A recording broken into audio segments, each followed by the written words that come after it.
Hi friends, இது வந்து வெள்ளிக்கிழமை காலையில் எடுத்துகிட்ருக்கேங்க. இன்றைக்கி லீவுனால கொஞ்சம் லேட்டாக தாங்க எந்திரிச்சதும் நைட்டே மழை வந்துட்டு இருந்துச்சுங்க.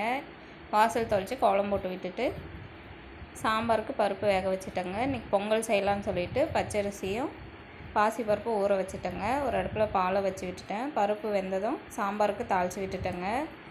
அப்புறம் பொங்கலுக்கு வச்சு விட்டுடலான்னு சொல்லிட்டு குக்கரில் வச்சு விட்டுட்டேங்க. அதுக்குள்ளே புக்ஸ் எல்லாம் நிறைய இருந்துச்சுங்க. அதெல்லாம் எடுத்து சுத்தம் பண்ணலான்னு சொல்லிட்டு சுத்தம் பண்ணிகிட்டு இருந்தேங்க. பொங்கலுக்கு வந்து தாளித்து விட்டுட்டு அடுப்பெல்லாம் சுத்தம் பண்ணிவிட்டு பாத்திரம் தேய்க்கிறதுக்கெல்லாம் எடுத்து சிங்கில் போட்டு வச்சுட்டேங்க. அடுப்பெல்லாம் துடைச்சிட்டு கோலம் போட்டு விட்டுட்டேன். பாத்திரமும் தேய்ச்சி வச்சுட்டு வீடெல்லாம் கூட்டி விட்டுட்டேங்க. கூட்டிகிட்டு வீடும் துடைச்சி விட்டுட்டேன். வியாழக்கிழமை துடைச்சிருவோங்க. நேற்று டைம் இல்லாதனால துடைக்க முடியலைங்க. அதனால இன்றைக்கி காலையில் துடைச்சிட்டு வெளியே வாசப்படிக்கெல்லாம் கோலம் போட்டு விட்டுட்டேங்க. சாமி படமெல்லாம் துடைச்சிட்டு பொட்டு வச்சு விட்டுட்டு விளக்கு போட்டுட்டேங்க. இன்றைக்கி நாள் எனக்கு இப்படி தாங்க போச்சு.